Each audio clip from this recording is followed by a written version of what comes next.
Hey everybody, welcome back to Torchlit Tavern. My name is Jameson Oxford. Today I'll be your Dungeon Master in our real play 5th edition Don't Wake Daddy podcast. I've never even played this game before, so this one's going to be wild. I technically played it IRL, but yeah. I didn't even know that was a game. Yeah. Can we play it Eagleston streaming? 2022. Is that going to work? Like, We'll see. okay, works for me. I can turn my speakers up real loud. Anyway, What the fuck is Don't Wake Daddy? it's a board game, man. Don't worry about it. We'll figure it out as we go. Yeah, we're about to read the rules. Yeah. We are a real play 5th edition Dungeons & Dragons podcast. We focus on narrative-driven storytelling and blah-de-blah-de-blah. And it's time to start up a new arc. So go ahead and take a little bit more time than you would describing your characters. Well, hey guys, I'm Ryan. I play... You didn't give him the intro. Wow. Hold on. You didn't give him the intro. What intro? You always give him the intro. Oh, You always go, at my table today is... Yeah. I just went ahead and jumped into it, man. what I specifically say that Ryan doesn't like is playing with me today No, I hate it. is... Thanks, Jeff. You're right. I almost Ryan's missed it. with Jay. God damn it. Hey guys, it's me. It's Ryan. I'm back again. I'm happy to be here as usual. I play number 9. I'm a Warforged artificer. I make the things. Sometimes I do the shoot, eventually. And with me today, not playing with me, they're just with me. What are they? Who are they? We'll find out. I can play with you, baby. Is Mitchell Travis. Go. Oh shit, it's me. I don't know these things, guys. The beauty of it is that it could be either of you. Yes. This was just my wholehearted incompetence. Speaking of wholehearted incompetence, I play a Deru who is not nearly as incompetent as his dice make him. He is the... Hang on, let me make sure I can get this straight. The barbarian playing a druid, playing a hobgoblin, playing a mercenary. A dude playing a dude disguised as another dude. Yeah! Then you're a fool. Hell yeah. Listener, I'd like to say that as we play, whatever he just said will make sense to you if you're new to the show, but it won't. It won't. It won't make sense to you. It barely makes sense to 9. Yeah. I have 2 personas. One of them is Halor, the super good boy follows orders, Kenorian hobgoblin mercenary, and the real character is Aderu, the barbarian that thinks he's a druid because the idiot doesn't know better. Indoctrination sucks. He has a persona and a fursona, and they're different. Jeff, who are you playing? Yes. Joining you at the tavern today is Jeffrey Lisk. And I will be playing Raisk, also known as designation C3P4 or Ceph for short. Slippery, slippery fish boy. I am a homebrew race based roughly on the Vidalcan called a Crustkin. And I am a rogue, though that may change in the near future. And I'm excited to get into today. All right. And we're starting up a new arc. We're starting up a new batch of problems for our boys. No. They've gotten through my first set of adventures, so to speak. What's the parabolic path? And we're finally arriving in Santitas. We did a bunch of downtime activities that we didn't want to bog the episode with. A lot of dice rolling and crunchiness that I will explain, but we aren't going to do for you. He just means murder. Yeah, we'll explain that. Your downtime is haunting. It's dark. Yeah, it's real dark. It's dark. I saved lives. These are not heroes, ladies and gentlemen. I saved lives. It was dark, but I could see it because I have eyes of night. Dark vision goggles. Yeah, speaking of which, Ryan Hi. just finished his downtime of creating the first magic item of the game. As an artificer, he has made a magic item. It exists. It is not just an what's the word? An imbuing? What do you call those that you do? A thing. Yeah, that. But Infusion. Yes, those. infusion. It's not just an infusion. No, I made a thing. And I'm really happy for you. Thank you. We did establish that you already paid the gold. That's fine. But you're Yeah. not getting away with this one last thing. Oh, wait. I need you to roll a d10. It's time, ladies and gentlemen. Join us today for the Jank Table. Oh no. Jake Table. I forgot about the jank table. We only talked about it one time, but when he makes a magic item, he needs the gold, half the price of a magic item, Hey. he needs the time, and he needs special doohickey, like, Materials. yeah, like something magical to imbue, typically, so that the magic stays and sinks. Yeah, like a phoenix feather. If he gets rid of any one of those things, he has to roll on the jank table. What'd you roll? Jay, I got a 5. All right. So, this one's going to be weird for me to process. So, you rolled excess power. What? Anytime the item is used, it has a 50% chance to cause 1d6 damage of an appropriate type to leap out, hurting both the bearer and anyone within 5 feet of them. What? What? Congratulations, Ryan. Your eyeballs shoot radiant lasers. Yes, it is going to be radiant damage. It will do a d6 damage when you activate them to you and anyone next to you. Occasionally, I'm gonna turn them on, and they're just gonna be way too bright. Yes. If you're new to our show, our current D&D world is going through a bit of an industrial revolution, and Ryan is playing an artificer, which means we're going to play with what makes artificers' magic items different than, like, you know, the ancient sword of blah blah blah that lights on fire and kills its enemies. No, his items are, if not done properly, janky and weird, and we like janky and weird here. So, all right. And then you guys kind of already used up your downtime with a question that I had for you, which was, you guys just killed an Inquisitor. Good for you. It's actually pretty impressive. Yeah, it is. And your new Inquisitor friend says he's going to take care of the paperwork, but there were 17 people who witnessed it, and the question had come up previously of whether or not they'd go along with that plan of just sort of saying that Vivaldi lost his mind. And so we decided to handle that in downtime as well. And they rolled some checks. Adario decided that he really liked his homies and he was gonna get them all in line. And he talked to them and found out that about 7 of them could not be convinced. And so talked to Rayesk, and Rayesk, being very afraid of his Everything. catch being blown. How do you phrase that? Blast your catch. Yeah, you didn't want his catch blasted, right? I don't know what that means. I heard it recently. I'm going with it. Blast my cache is to delete all of my internet history if I die. Oh, your cache, your internet cache. Accurate! No, this is accurate. That works. That Blast my cache. Yeah. Blast my cache. For the love of God, if I die, blast my cache. I will blast your cache all over Google, Ryan. Everyone will know. He talked to Rayesk. Rayesk definitely wanted his cache blasted before they reached Santitas. Yeah. He killed them all. Listen, I got a little red in my ledger, and I just want to wipe it clean. You got red on you. Yeah, he's got red on him now. So 7 of the men did not make it with them to Santitas, as they arrived 7 days later from the last episode. The other men, as far as Rayesk and Adaru are aware, think that it all happened during travel as accidents. People were weak. It's been a rough travel. They blamed it on animal attacks. They blamed it on this and that. But essentially, as far as you know, everybody just thinks that this particular journey has been cursed. It has been. Rayesk is uncertain. Okay, Rayesk. So last time on Torchlit Tavern, during our session, we talked about your relationship with your boss, the one you had contract with. Have you had any resolution with that? There has. It became complicated.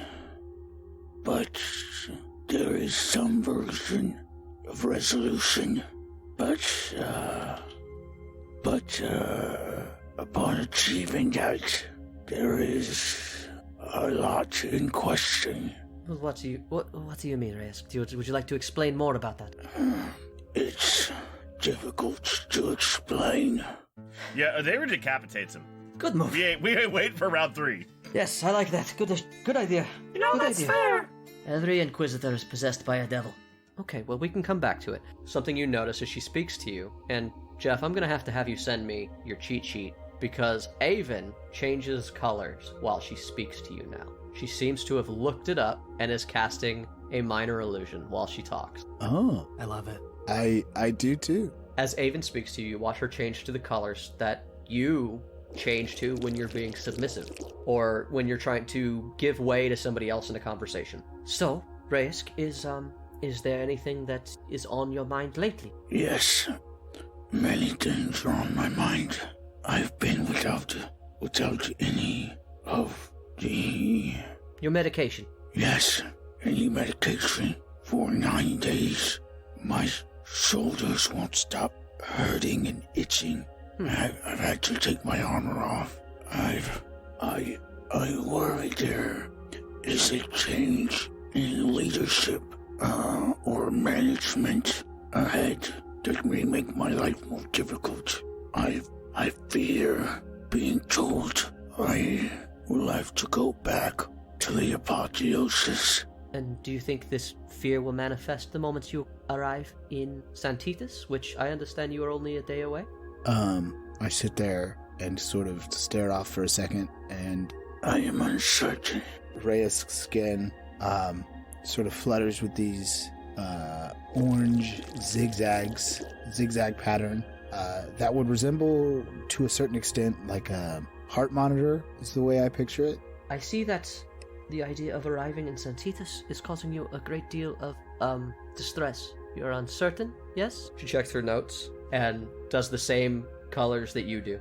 Yes, uncertain would be word for it.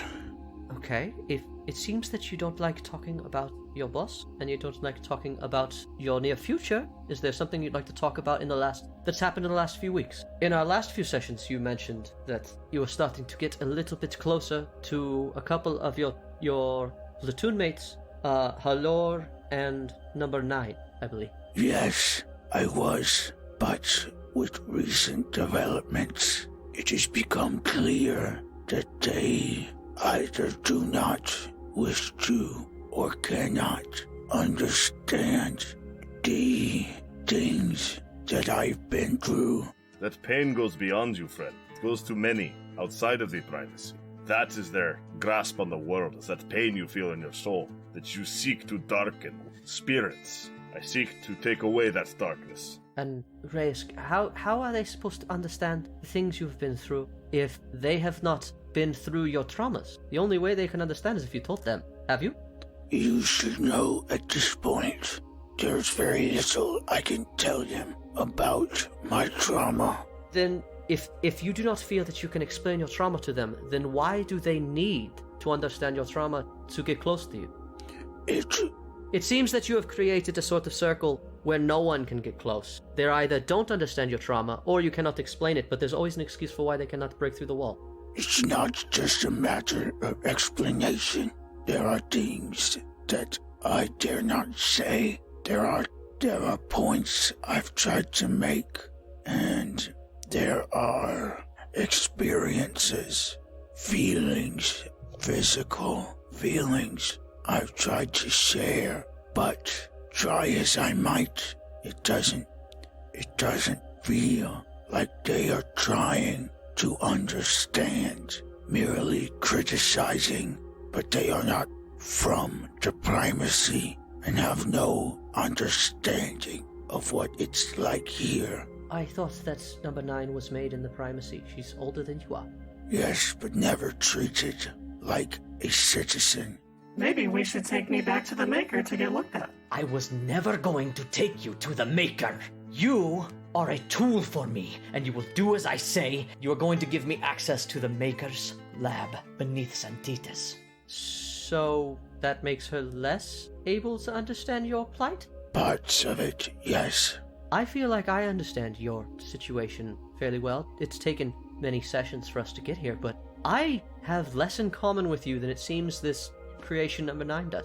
That's what I thought as well. I come from a very different background than you, Reyes. From the beginning, I was assigned to this platoon, and then we went to a town to persuade them to join the primacy. They are under attack by gnolls. They have assaulted the village. Vivaldi sits down in the chair, casually puts his boots up on the man's table. Hi!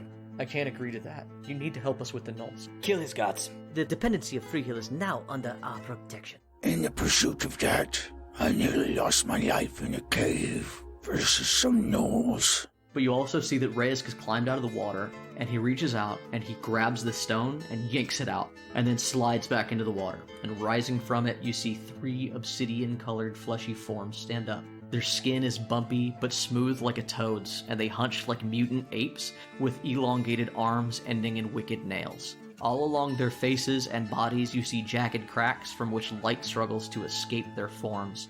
Then Keep going. We began the road to Santitas, where we ran into another platoon, assaulting a tower with a Knight of the Golden Rose. My name is Robert!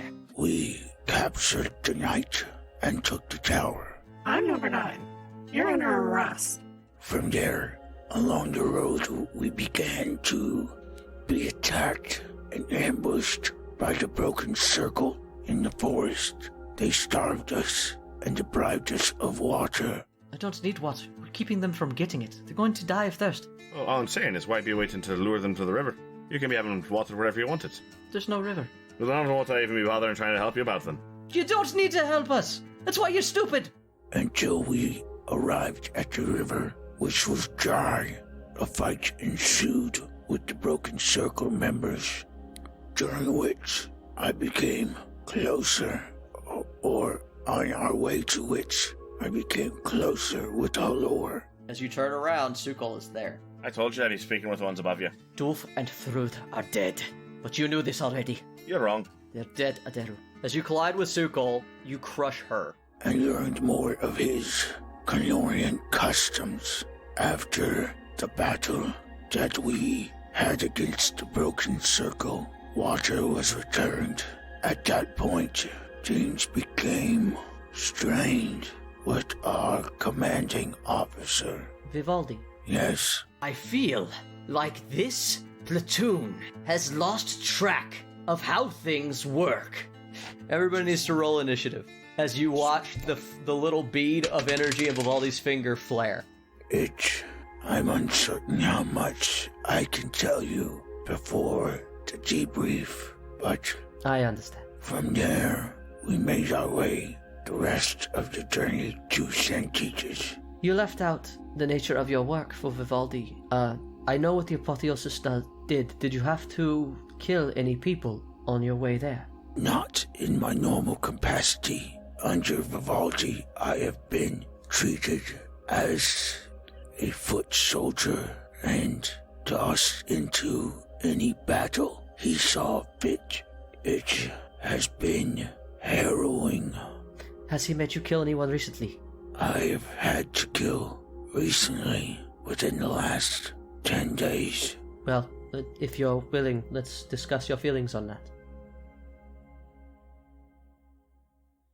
So, I may have already read this a couple episodes ago, but you know, DMing is hard, pacing is weird, I'm doing a show.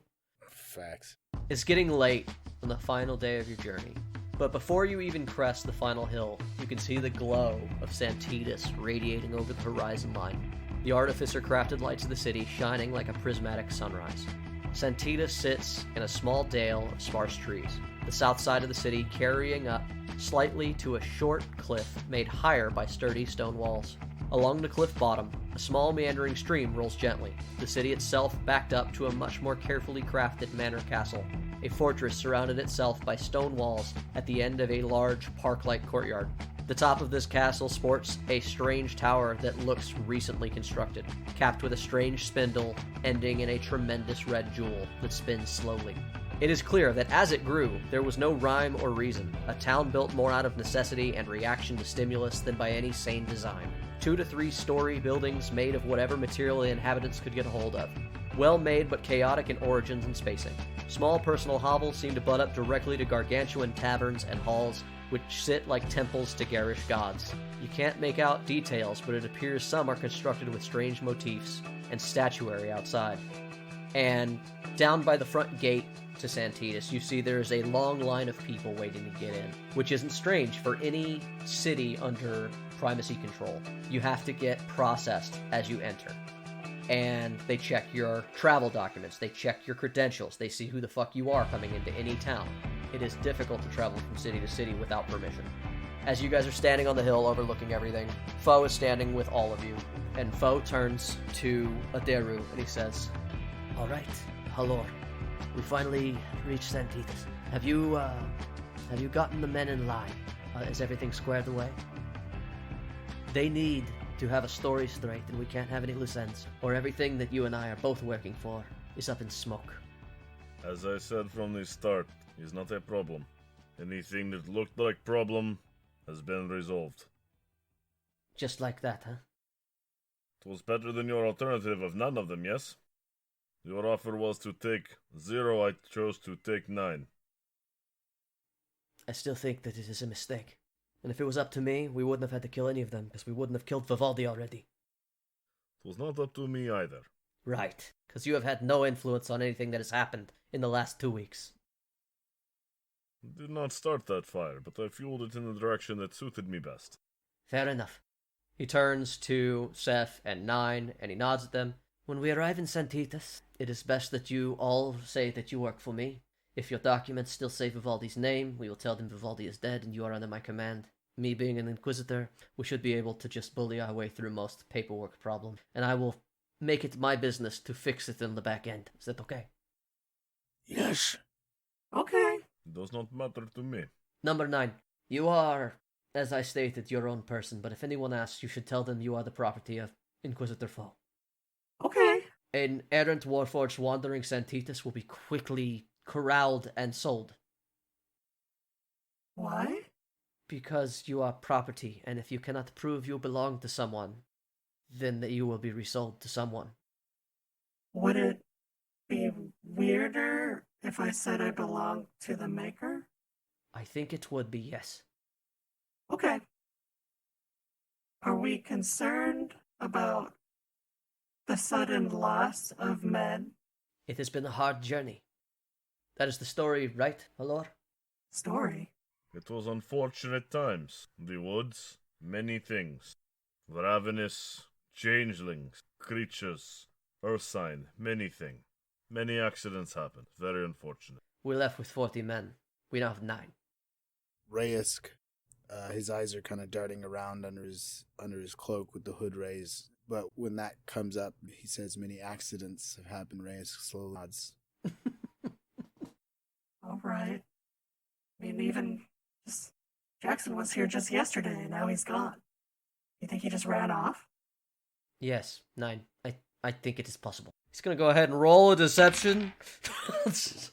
I'm going to assist. It appears that Jackson attempted to desert and had the misfortune of being found by Cat. It's a 24. We will, of course, report to superiors and family that he was lost in battle to save his pinch. Going to see about getting all these men a nice stipend and then having them have some time off to Santitas. It's only a 19 inside, so you guys are good. Yeah, got a 24, yeah. So as far as 9 is aware, people just had accidents or some of them ran off.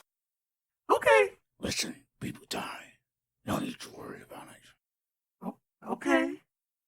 When we get down there, you're going to come with me? I would like to roll insight against that one. Okay. That was a 16 insight. What color was Rayusk when he said it? Yeah, what's the color when you lie? I would like to roll to aid Rayusk, and Adaru just gets uncomfortably close behind 9. No need to worry about it. Yeah, that doesn't help. Go ahead and roll with advantage, Ryan. Wait, shit, I gave 9 advantage an accident, damn it. My skin says, currently, and has for a good chunk of time, it's been blue and black hexagonal pattern. What is that one again? And that has been relatively unchanged That's Adaru colors. Right? for probably days. Yeah. Agitated. Got it. And Yeah, Adaru colors. It's his standard skin color. I don't know if you... When he's around Adara, he's just the most he's the most at peace. He's relaxed around you. You really put him at ease. He just becomes himself around you. and your insight roll lets you know that he is on edge, but you have reasons to back up why he's on edge. Yeah, I know what's up. You're like, yes, we discussed how This isn't new. he's got problems. Yeah. All right. Yes, bad things happen all the time. There is no reason to be alarmed, 9. And everyone knows the story. Everyone knows what went wrong. They will question why so many of us died. But we all know how it went down. Okay. So yeah, you guys get in the queue to get into Santitas. And as you guys slowly move through, it takes you a little while. Eventually, you come across a gibbet. Next to the line is a series of gallows. And there are 6 men that are hung there. varying races. And the sign below, painted in red on a wooden sign, it just says 500 Mercat reward for all dissidents. So you pass a line of people that have been hung. And at that point, Foe just sort of looks at everything, and then he says, "This is taking too long. I'm going to push my weight around. Come on. I am an Inquisitor. I do not wait in the queue." And he just goes to the front of the line and drags y'all with him. I try not to look at the hanging bodies for too long. Nine's eyes are just wide in wonderment because there's the city. Wow, look. There's just so much going on. I know. Look at all this hustle and bustle that I'm not used to. Absolutely. You're not even in the city yet. Didn't you come from Porta San Mar? That's where he started this show, but he came from Santitas originally. It's been like 6 days. It's been 2 weeks or more. So it's miles of carts, wagons, and pilgrims can be seen stretching away from. Once you get close, you realize this large metal archway, complete with solid wooden doors. As you get closer, you see that the arch itself is inlaid with panel after panel of milky jade stone. Each time someone steps forward, the large archway thrums like an untuned bass, as they are marched to have their paperwork checked on by a Primacy city guard. As you get closer, you can hear a loud voice speaking with every processed traveler. "Hi, welcome to Santitas. Thank you for using Yoongate."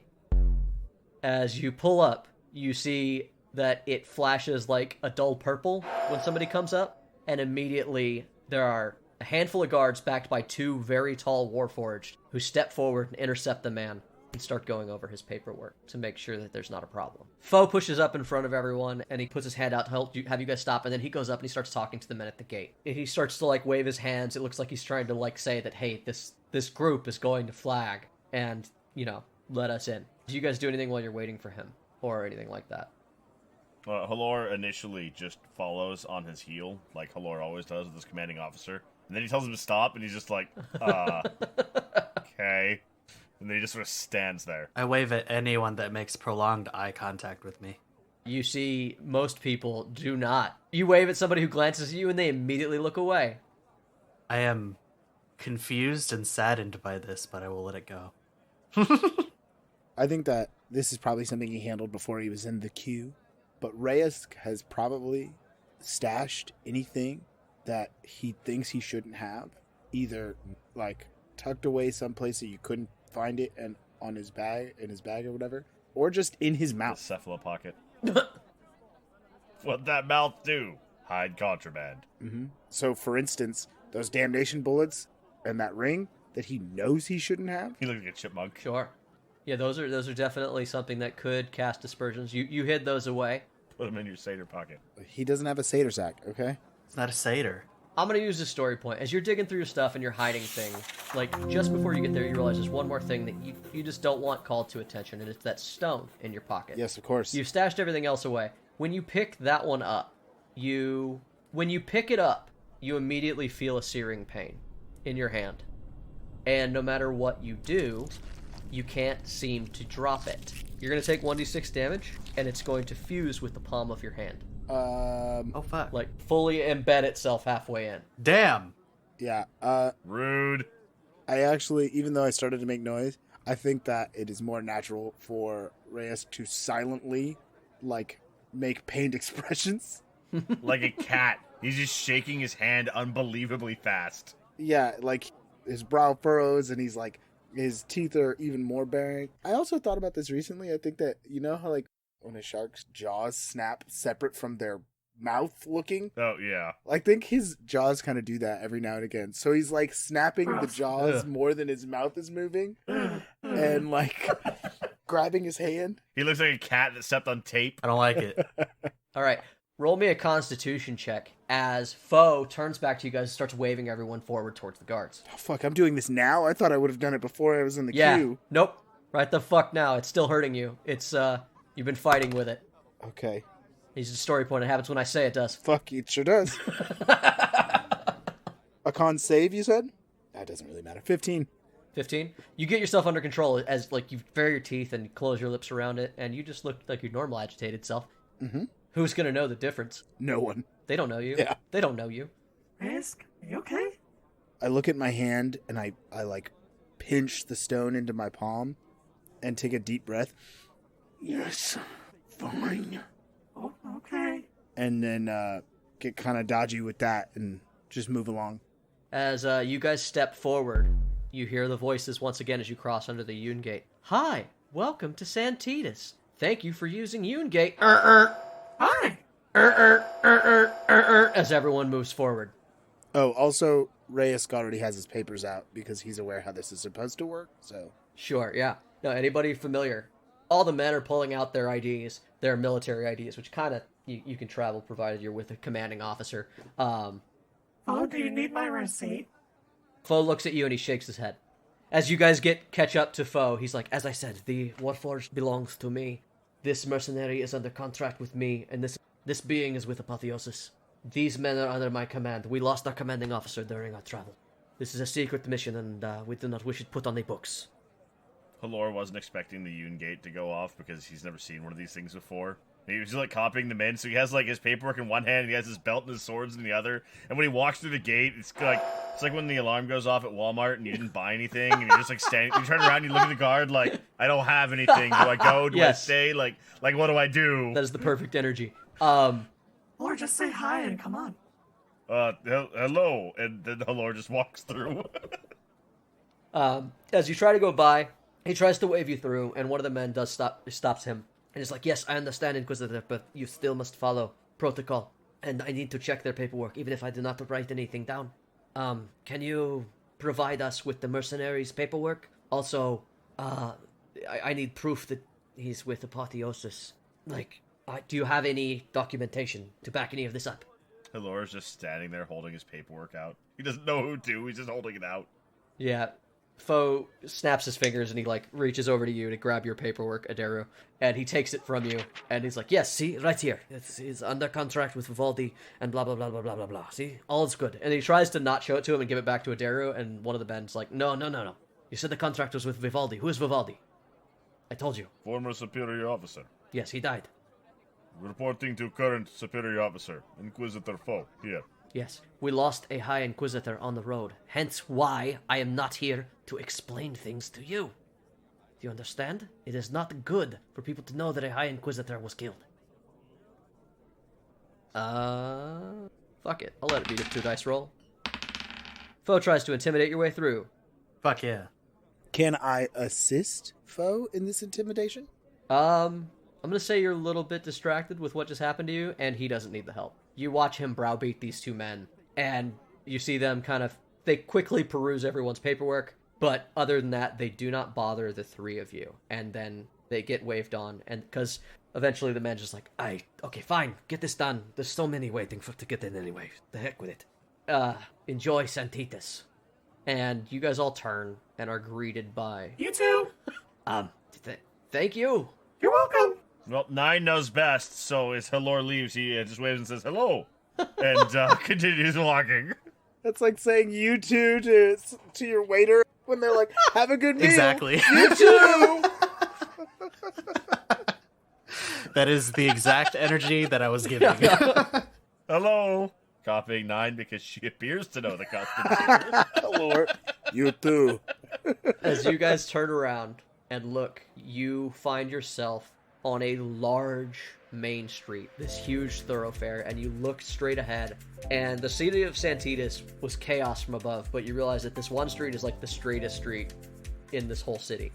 And on either side, as you guys are walking, are these towering temple-like buildings.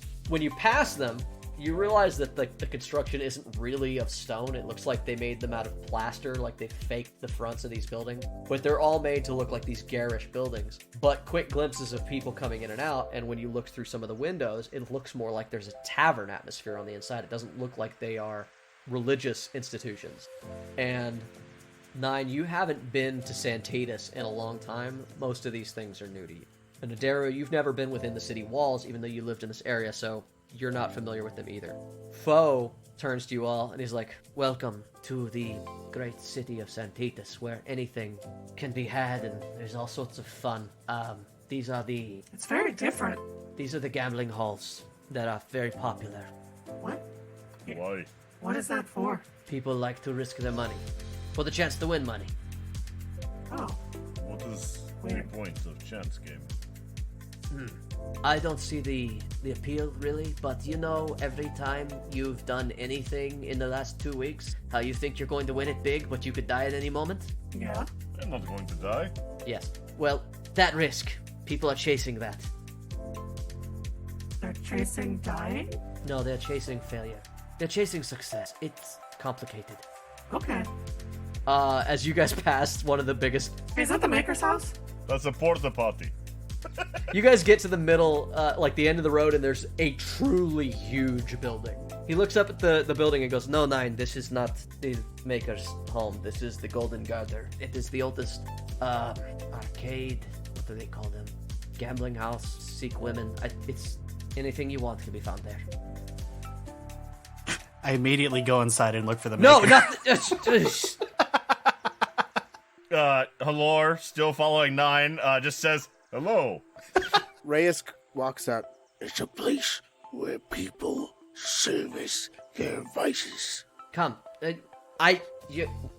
Once we settle in, you can go check out the casinos, okay? It's not now, though. We have business, please. Hello. What? Just every time someone makes eye contact with Halor, he just waves and says hello. Uh-huh. People just awkwardly waving. I just want little candies that say number 9 on it. There are so many half-naked women making direct eye contact with Allure as he walks down the streets. Yeah, Hello. I imagine this is somewhere between Vegas and the red light district in Amsterdam. That's probably insane. Yeah, roll a wisdom save to see if one of these random women are trying to convince you to get into a casino.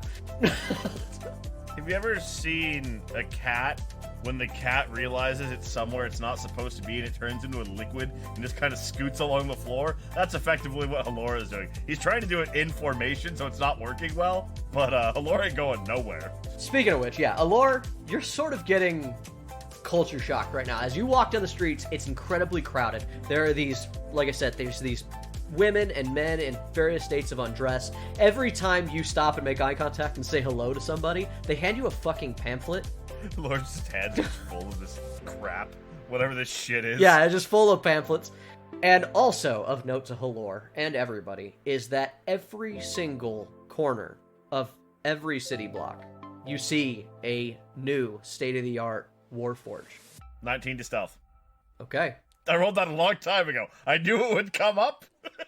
You just sort of disappear into the 9 men that are traveling with you guys still. You just sort of blend in with them. It's not hard, I'm pretty Yeah, sure. you're normal height, so you blend right in. You're Assassin's Creeding. Yeah, you're Assassin's Creeding. You're blending. Oh, if I can stealth to do that, I also wish to do that. Sure. I'm even going to scrunch down. Sure, you can. Yeah, 18.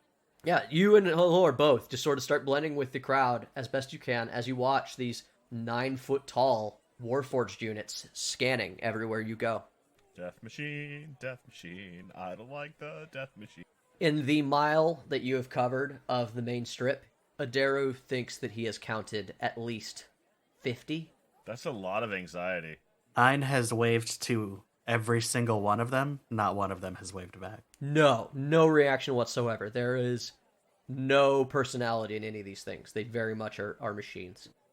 As you guys keep going, Foe says, "So, as I said, we are going to have the men disband. I'm going to tell them they are no longer working for us and that they can resubmit to a barracks to get their next orders. These men are good to go." You're firing them? No, I'm giving them leave. Oh. Give them a stipend, give them some money, let them spend some time in Santitas. And then they'll have to check back in with a barracks or be considered AWOL, but I think they've been through enough. So can we go see the maker now? We can try, but I do ask you to meet with the person who I came here to meet with. Hopefully, I'd like them to speak to you as well. Okay. And then you may do what you want. Okay. Halor, I'm about to send the men away. Yeah, why? Because... We need them for our cover, yes? Why? Because we're a platoon. We were a platoon on a secret mission that Vivaldi did not divulge to anyone. It is not secret to be traveling with a small army. That's a very small army. It is a very small army. It is not even a platoon anymore. The mission's over. 9 men. A brigade? A clusterfuck. They don't even qualify as a clusterfuck anymore. Oh, I tried. Sorry, guys. On what schedule am I meant to meet with Darvin? The only thing that you know about Darbin is that you were going to meet up with him in Santitas and that he would contact you. Okay. That's it. If we are to dispatch the men, then how do I maintain my cover? I can stand in front of you. What is your cover, Lord? I am mercenary. You're a mercenary. Yes. Yes, you work for me. Sounds like you have to stay with me. Doing what? I don't know. Whatever I want. Which is? We will meet with the man that I'm supposed to meet. Primacy? No. No. You wanted to take down the Primacy. I'm going to introduce you to the one who started it all. Started the primacy? Yes and no. Kill or don't kill? Do not kill. As Adaru says that, and he's like, do we kill him or whatever? Foe looks at all of you. Look, I know that we didn't set out to be teammates. And he says it very sarcastically, if that didn't come across. But if you want my help, I'm asking you to help us. My next step is to meet a man goes by the name of Finn Boggy. He knows a lot about the inner workings of the Primacy. Sabobo set up the meeting, though, and I do not know what he looks like. So we're supposed to go find this man, meet with him, help him. He is part of the resistance. As soon as you say the whole part of the resistance thing, like I flash real quick, like a myriad of colors through the hexagonal pattern. Seth. I look at you and I go, Listen, I am here to hold the tenuous bargain we have. If you watch my ass, I watch yours. But I won't be involved in that. he lifts his hood up and he goes, Look at me. I could be picked out of any lineup. I can't be seen anywhere near that. Nor can I hide it for long. If they press me, it's better for you if I don't meet this man. It's fine. Let me handle one thing at a time. But if there's any man who can make you disappear like you want to, it should be the one we're about to meet. I promise that. What do you mean? I think it's best you meet with him. So Foe goes over to the men, pulls out a bag of gold, and he starts talking to them. He starts handing out gold, and he starts nodding to all of them. And like you guys can quietly hear that he's telling them that their duty has been served. I mean, I go with him. If you're with him, then you hear, You are no longer under Vivaldi's command. You did not sign on with me. So I'm giving you the right, seeing as this journey went so poorly and you lost many brothers. Take this money. Enjoy Santitas. In about a week, please check in with the barracks. Get new others. Tell them that Inquisitor Foe has disbanded this platoon. I will put in the paperwork. They will know you're coming. You fought honorably and bravely, men. Enjoy your stay in Santitas. and as he says that, the Yoon phone goes off. How many Unphones, Jay? All the Yoon phones in town. God. Which is decidedly more than you'd expect. You see a lot of people, like, look up, like, kind of startled, like, oh! And then they all just start floating, and they basically just create, like, a giant mirage over Santitas, where they all sort of shine this commercial. Hi, welcome to Yoonphone. Here's a commercial for one of the many products that you can find through the Yoonphone right now.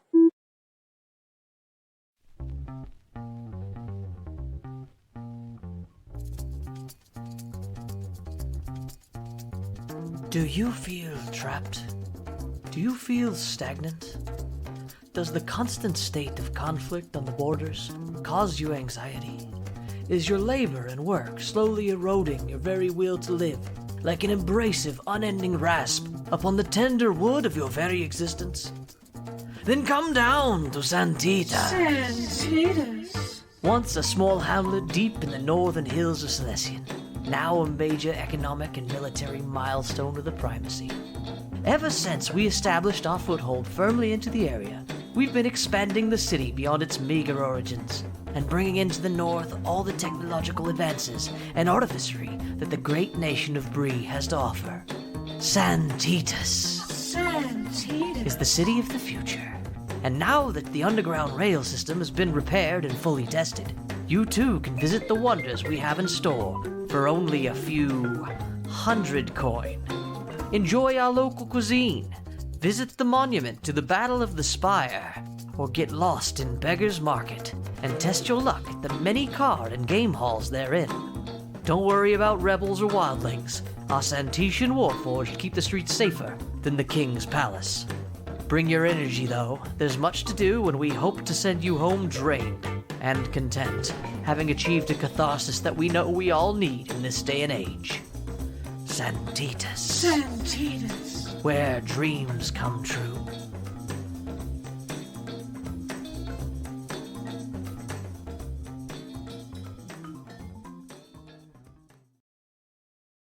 Santitas.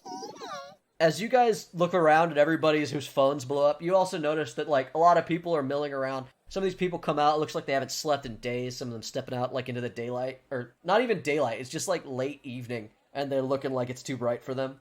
People look tired. But you see these men look around and they get excited. They're like, oh my god, did we get the vacation in Santitas? Ha! Maybe this wasn't so bad. Oh, don't tell my wife that I stayed here. Don't tell her. Hey, what happens in Santitas, right? And all those platitudes that one says. Viva Santitas, eh? Viva Santitas. Indeed. So, since the men are departing, Aderu does what he came to do, and he slits all their throats. No. Right in the middle of the city square. After all that bullshit. No, he reminds them all of the things that he told them about, like, better ways to live, Hello, are you coming with us? get off the grid, and all that shit. Yeah, I know you're big on all of that, but, like, have you ever enjoyed yourself, ever? There are modern No. things, like, that you should get to know. Halor just looks him dead in the eye and says, no. Wow. But I have orders to stay with Commander Fo. But, Lord, there are whores. What? There are women who will sleep with you for money. You don't know what a whore is? Why? I believe he means sex workers. For money. Why would you pay them? Because they require it. Because it's a job. Yes. Women don't just sleep. Why does Nine know so much about sex workers? I told you, man, we gotta release the sexy Warforged commercial. Have you never been to a pleasure house, Lord? To be fair, 9 is from Santitas. Ryan holds no reservations about sex work. No one should. Why would the women not just sleep with you? Why would coin be Because required? they have bills to pay and they are good at it. You know what they say, if you're good at something, don't do it for free. They'll do it for free. I am very confused. Well, I know a sex worker who can help unconfuse you. Hello, if you have time, meet with us. We will be partying. Which one should we hit first, men? The best pleasure houses anywhere are here. The Spearman Owlbear. The Spearman Owlbear. Yes, pleasure workers. God damn it. They do that. They fuck off. They go clubbing. Yeah, they fuck off and they fuck on and they fuck away. As they leave, Fo nods at the rest of you and he says, like, let's go. And you guys head away from the strip, so to speak. Commander Fo, I have a question. Yes, Aderu. We can dispense with the names. Why do women not sleep with your men? Well, they are not my men anymore.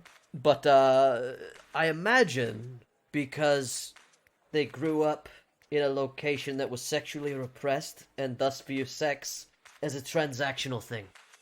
Must you pay women to sleep with you as well? Roll insight. I told you, my objective was to make Fo uncomfortable. That's nat 1, because my dice hate me. Oh, shit. And on the table, because Halor has no cultural context here. He's low-key a man of the cloth. That has never happened. Reyes, Reyes, I'm gonna give you the nudge you need to notice this, just because it's your language. He turns a slightly deeper shade of pink than he already is. Fo, are you Kreskin? Huh? Reyes turns to Halor and goes, There's no need for questions. We have things to do. Ask about his personal life on personal time. And if you want to experience a pleasure house, take the gold you've taken and give it to one of the women. and then he turns. Have you been to a pleasure house? Reyes turns back to you. What did I just say? God damn it, Fo, why'd you rope me in on this? This is your problem. You're asking too many questions. You guys get to a quieter side of town. You guys head north into the city proper. It's more of a sort of janky, constructed wooden buildings. It looks like people have shops and homes this way, but it starts to get a little bit more run down. What does that building do? That is a flipperer's cart. What is this building? That is a home. What is this Warforged here for? To make sure you don't do anything stupid. I'm here with you. And that is your job, Nine. Make sure he does not do anything stupid. 9, do you know this Warforged unit? No, we don't, all know each other. Specious? Yeah. Racist. You see that the Warforged Constructist. The Warforged presence starts to diminish as you get away from the strip. Adair breathes for the first time in like an hour and a half. Yes, they are disconcerting, are they not? Why?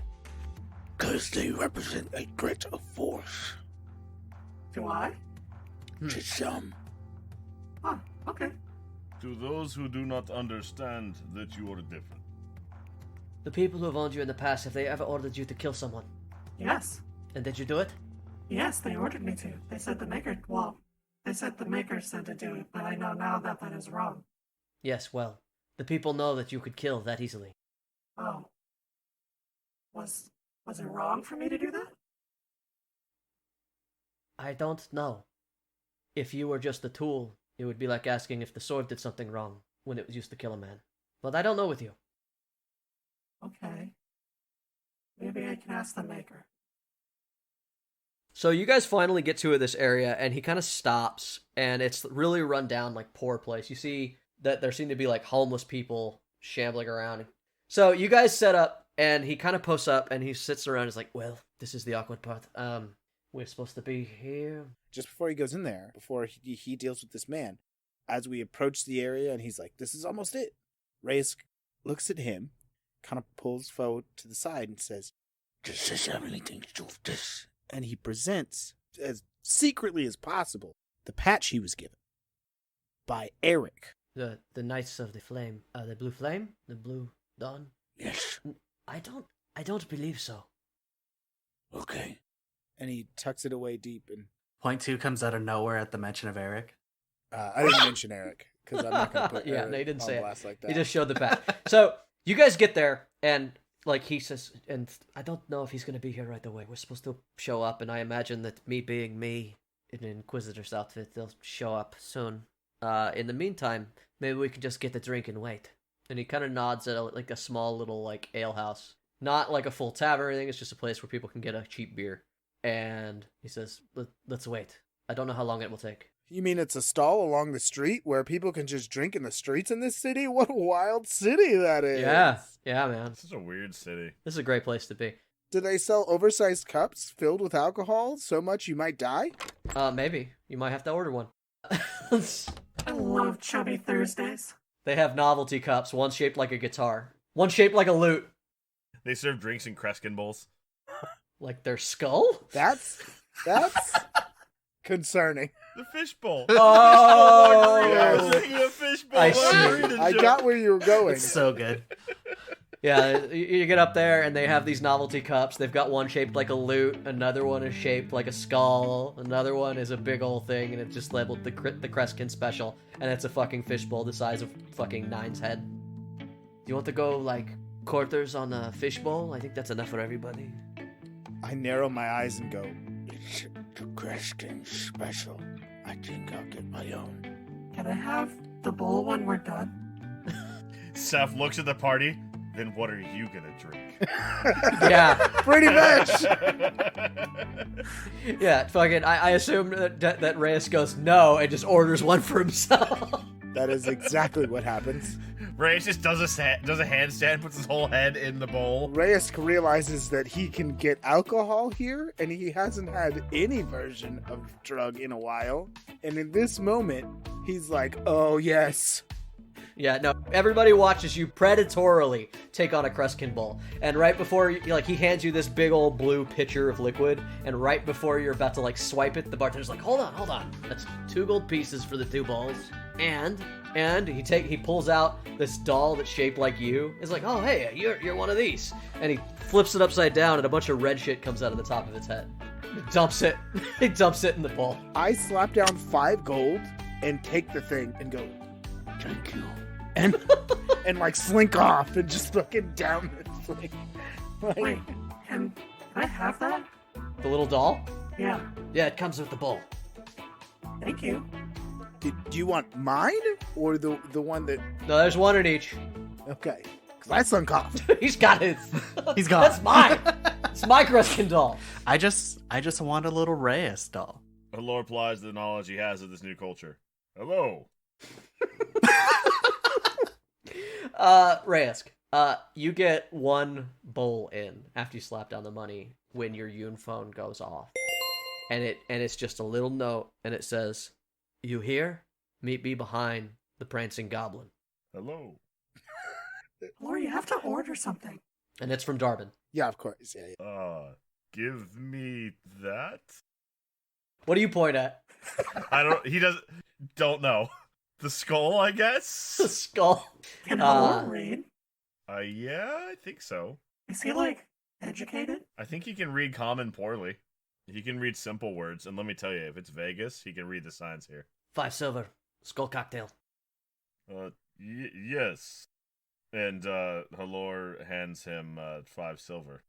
To Halor's refined palate, as a man who's tried many a berry, you give him 5 silver and you realize that this drink is a lot of juice.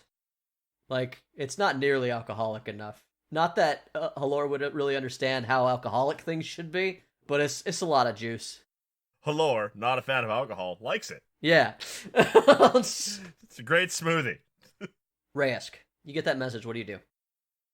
I mean, upon receiving it, I finished my drink, unless I'd already finished it beforehand.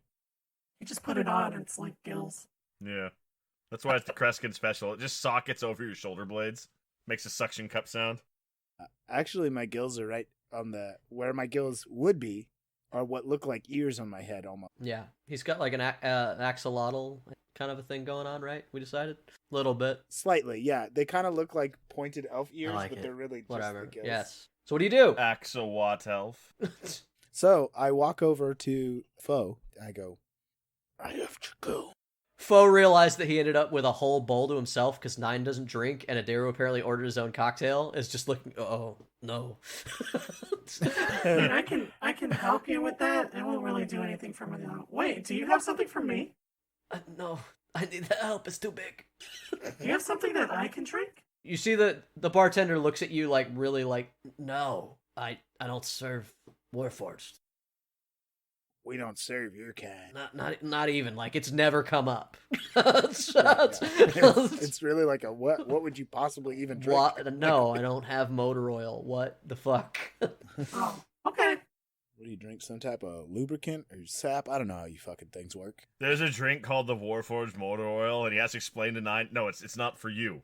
No, it's just called that. No, Yeah. it's not actually. Thank you for my Seth toy.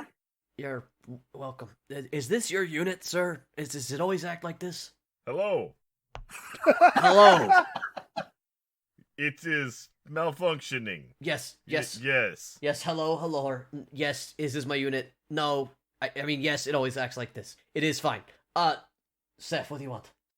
Seth plonks a straw in your bowl and drinks like a quarter of it and goes, Thank you so much. and then goes, I'm supposed to meet with it. I'm being requested to meet my handler. I may not be able to be here. How long will This could take an hour. Hurry back. Do not take too long. I will?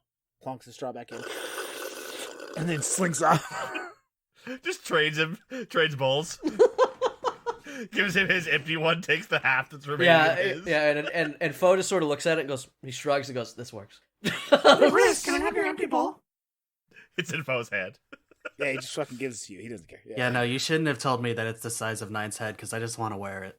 Because of that knowledge, I am going to have to ask Grace to roll a con check, because that is officially a lot of liquor. Yeah, sure. Let's do it. Roll a brain freeze check. No, there's no ice. This is still medieval times. There's no ice. There's no ice. They're wizards. What'd you roll? How do you think wizards stay 13. employed? They make mixed drinks. No.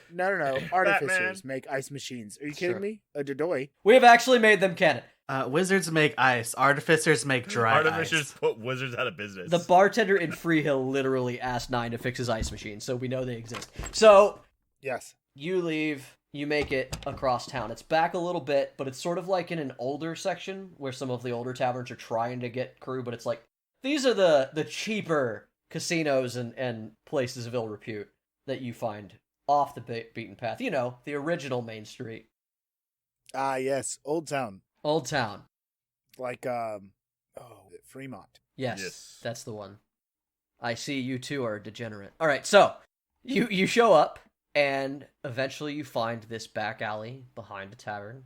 It smells of trash and refuse and vomit, but deep in the dark, you see the telltale firefly of a lit cigarette that you know to be Darbin, hiding in the back. Yeah, I approach with my usual discretion. slinkiness. You trying to stealth up on him, bud? I mean, I'm not trying to stealth up on him. He knows I'm coming. Okay. Just trying to not draw attention to him going there. Exactly. Hey, Seth. Hello, Darby. So you see that the light comes back up to his face and shines on his face, and he looks just fucking, like, tired, like, emotionally drained, sort of, like, and then his cigarette, he takes a puff, and he pulls it away, and he's like, all right, what the fuck happened? Vivaldi became unhinged. He began attacking the men, specifically Foe. Though I was told to stand with Vivaldi, I wasn't there at the beginning of the altercation, only as it came to its end. And what end was that exactly? Foe killed Vivaldi. Roll deception. Something I'm not good at. Hang on, guys. I'll help him. Hello. From down the alley. That gives him advantage, right, Jay? I helped? No. Damn it. 12. His eyebrow furrows. You were under contract with Vivaldi.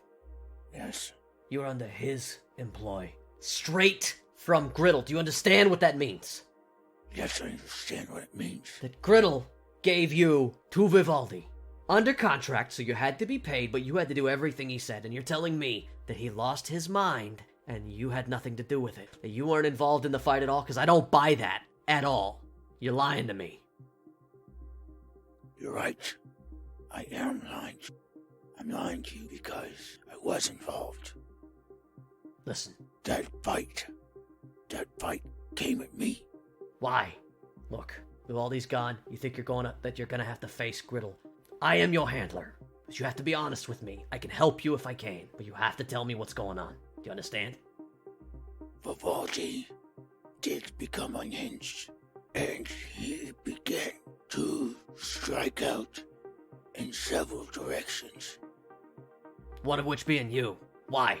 Yes, because I was associated with the people he didn't trust. Because Who did he not trust? he didn't trust the Warforged he bought, which makes little sense to me. He didn't trust his fellow Inquisitor Foe. He didn't trust any of the men. He searched us. He berated us and attempted to blow us up. So let me get this straight. Hold on. So, Foe, that's the Inquisitor you came into town with? Yes, Saw you guys. My question to you was this. Why are you and him and these people so buddy-buddy if you were with Vivaldi when everything went down? What makes them trust you? If Vivaldi doesn't trust you, what did you do to gain their trust? I was just another one that Vivaldi struck out at. Our bond comes from our mutual endangerment by Vivaldi. You know that Griddle doesn't give a fuck about your mutual endangerment. Yes, I'm aware. Listen, Darby, it was my life at risk, but I still tried not to get involved, just avoid being killed. It was a fucking Inquisitor. A High Inquisitor at that. Yeah, who you were supposed to be working for. Yes, and when he tried to kill me, I didn't return the favor. Still not buying this story. Look, listen here. If he didn't trust Foe, why? You say he was unhinged. Over what? We were deprived of food and water for 4 days. That bothered the Inquisitor? That's what it seemed like. Now it's your turn to roll insight. Ooh, this is the one I'm good at. 19. All right. Yeah, you don't think he's buying any of this. Yeah, absolutely. Darbin looks at you. Really? That's what's going on? That he lost his mind and attacked you. That and some of his things went missing. Oh, that's all it took, huh? Steal a few of his belongings. He's gonna kill you? Now that is legitimately kind of the big set off. So I'm not even lying on that one. No, I get to kill everybody, but I'm trying to figure out, did you take his things? No, Then why is he trying to kill you? and I Now, I don't know. This is important. I don't know that he was poisoned, too. right? No. So that might No, add to you it, wouldn't have known right? that. Yeah. Okay. I don't know, but my life was in danger. So back to the question. Why are you still with these people? Do they know what you do? Do they know who you are? The other Inquisitor knows. I stuck with him on the way here because he was next in command. And though I'm uncertain if he committed treason, I am certain the path back here was treacherous for 9 days alone. Vivaldi's mission was dubious at best. I'm not sure about this person foe because you're not telling me. Tell you what, you fucked up. What you're gonna do is stay close to this foe and you're gonna report back to me. And maybe if we get the right information back to Griddle, he'll get off both of our asses. Hopefully. Do you understand what I'm telling you? Yes. Stay with foe. And report everything back And to me. report, of course. Do you have what I need? Are you fucking kidding me right now? You fucked this up on a monumental scale and you're gonna ask me if I can get you something? Yeah, I got what you... He hands you 3 doses, 3 days worth of gauge powder, or of locust powder. Yeah, I snatch it up. You are fucking ridiculous. Get yourself together. How'd you run out anyway? We were attacked by the Broken Circle. Like, how long ago? You don't look good. A rat ate all my supply. I've been out for 11 days. He shakes his head. A rodent ate your very expensive drugs made... Okay, fine, yeah. Go watch these people. Tell me what they're doing. Go now. I can't right now. I've got to talk to Griddle, calm him down. He is gonna talk to you again, because now his man who you were supposed to be working with is fucking gone. So whatever Griddle wants, you're it. You're gonna have to give it to him. You ready to talk to Griddle directly? Because it's coming. At the thought of that, Reyes begins to flash colors, and his eyes kind of dart around, and There's a puddle on the ground. yeah, basically. He inked. He kind of doesn't look at Darwin and goes, I'm not excited about... No shit. Neither am I. Well, you know how it is. I haven't really been having a great time since he's been really raining down on the back of my neck. You know, I have other things that I'm trying to figure out. I don't need to be his little messenger boy trying to put together the pieces of this fucked up operation. Seth, lock your shit down, do your drugs, get your mind back in the game, because you've just been upgraded from assassin to spy. Cue 007 music. Reyes looks at the locust powder that he has in his hands, and he, Darwin, and he Thank you. I'm sorry. fucking slinks off and immediately unwraps one of the little things. Doesn't even make it out of the alleyway. Yeah. So yeah, you head back to the group. So you meet back up. Yeah, of course. You slink back in, and Fogos. Hello.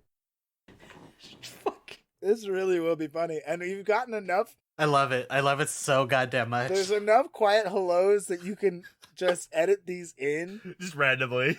Yeah, no, they're ready to go. They're the right pitch already. They're very good. I'm so excited. Yeah. You walk in, and Foe looks up from the Kreskin bowl that he's barely He drinking. still has the same empty bowl. Yeah, it's the same one.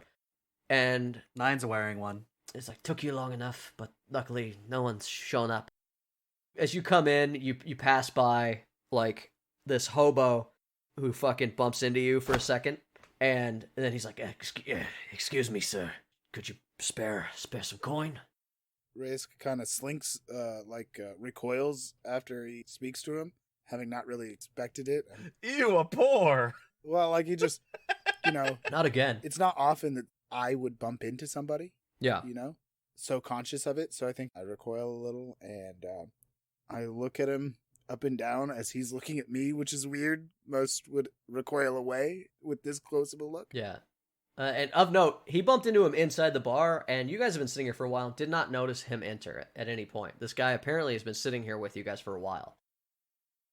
I first check my coin purse right out the gate. Okay. It's there. Okay. And then I reach in and I grab a silver and give him a silver. Here.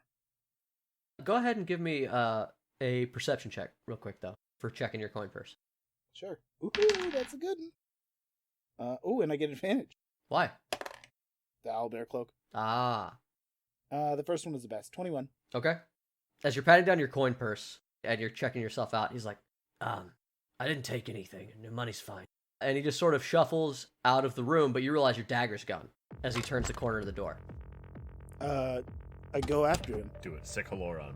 As you run out of the door, Foe kind of perks up. He's like, and he waves everybody. He's like, what's going on? And he comes and he runs out with you guys. As you exit the door, you see the tail end of this man's tattered cloak kind of zip around a back corner. Yeah, I turn around the corner.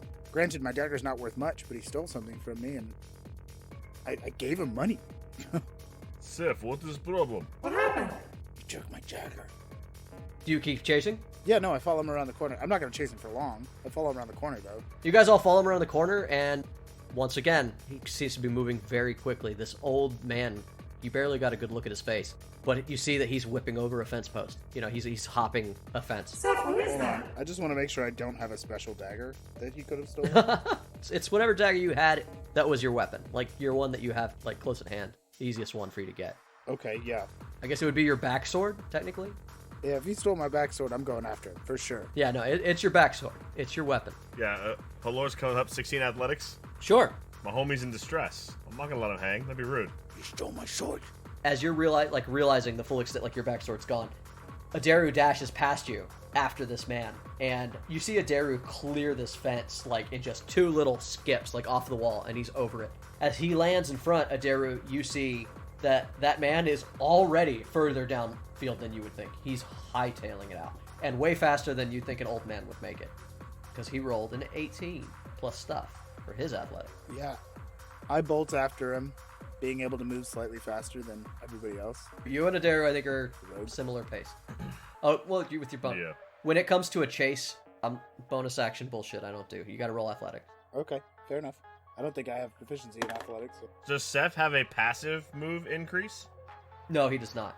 But he has a bonus. The way I figure it is that as far as, like, speed goes, when it comes to a chase, it's not about moving in a straight line or getting set up for, like, a combat. It's about moving through a crowded square. It's about not bumping into things that slow you down. It's literally like sprinting. So, athletics check. Okay. He's parkouring. Yeah, he's parkouring. I'm parkouring. I'm going to ask, if he's parkouring, would acrobatics as a role work for parkouring along with him, as opposed to athletics, which would just be like the endurance of it? That feels fair. Sure. Acrobatics is doing flips and shit, so I'll allow it. Right, that's why I thought it would apply here. With acrobatics, I rolled a 22. Okay, you get up on the roof and try to like hop from one roof to the next to get like a head start, because he still has to run through streets where he currently is. And you do gain the drop on him. You land in front of him, in fact, and he turns immediately down another pathway as Adaru comes and meets up with you, and you guys chase after him. Foe and Nine are bringing up the rear, and Foe kind of turns to Nine, and he's like, does this seem strange to you? Fair enough. I think this is on man. Wait, what? Yeah. Oh. Up in the lead with Reyes, Adaru just pulls out his axe and holds it up like, is it time? To Foe? To Seth. Oh. Because Adaru will drop a dude in the street. He doesn't know better. Yeah, I mean, I feel like I know the sort of common laws of Santitas. Yes. Is that a bad idea? It's a bad idea, right? It's a total bad idea. Yeah, no, it's a military state patrolled by giant robocops. Yeah, it's probably a bad call. Yeah, I emphatically shake my head no. Like, don't even try. Oh my god, please don't. Adaru's confused. He just tucks it back into his waistline as he keeps running. And as we're running, I put the 2 fingers up to my eyes, and then as we pass a Warforged, I point at it like they're watching. You continue chasing with that information. Yes. So yeah, you guys keep chasing him down pathways. I need you guys to roll perception checks. Actually, no, you don't.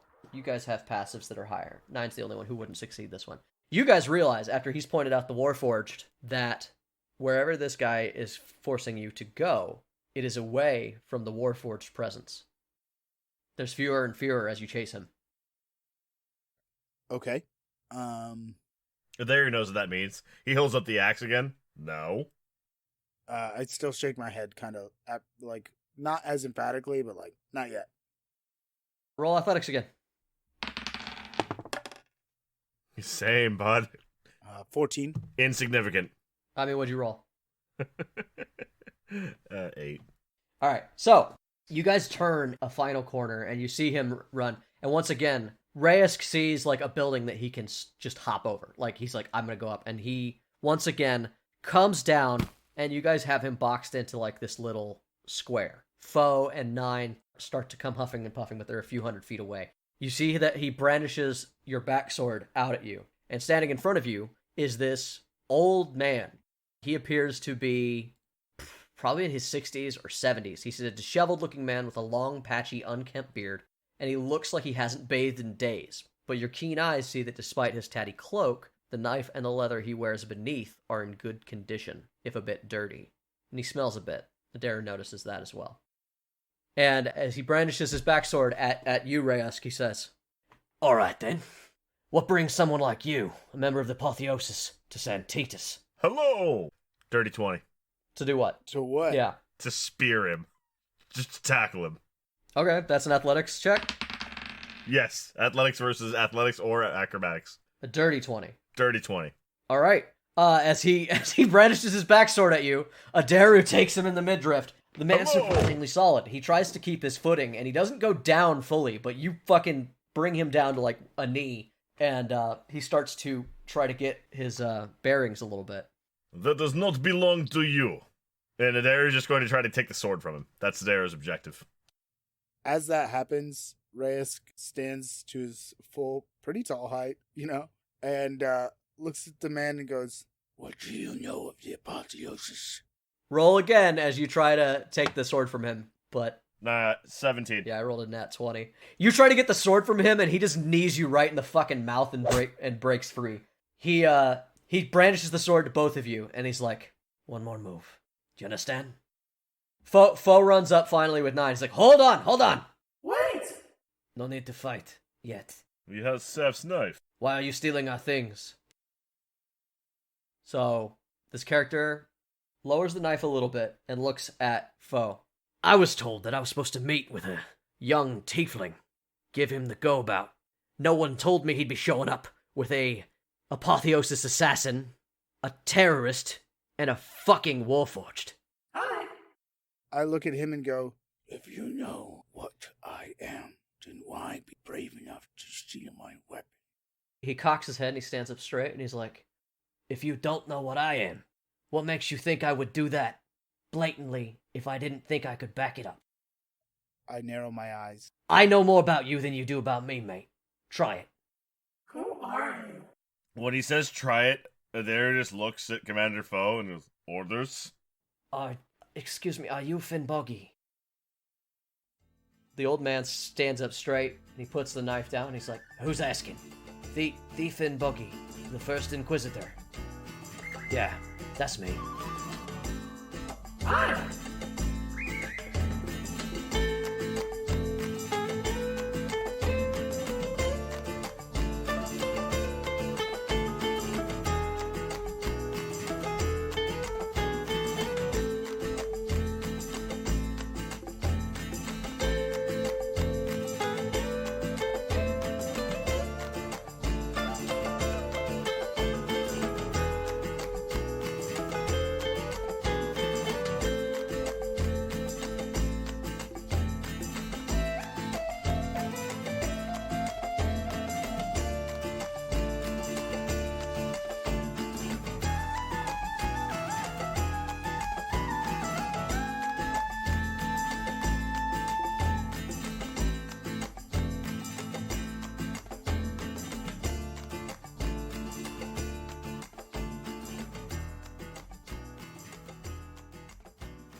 Hey Tavern Goers!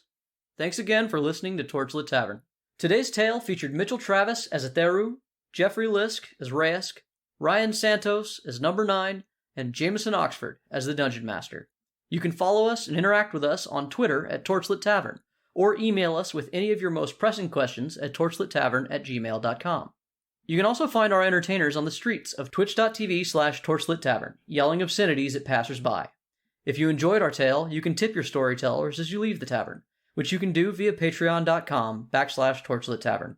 Every little bit helps, and those who tip well and often can find themselves privy to an extra story or two, jokes, or maybe even a bit of hidden lore.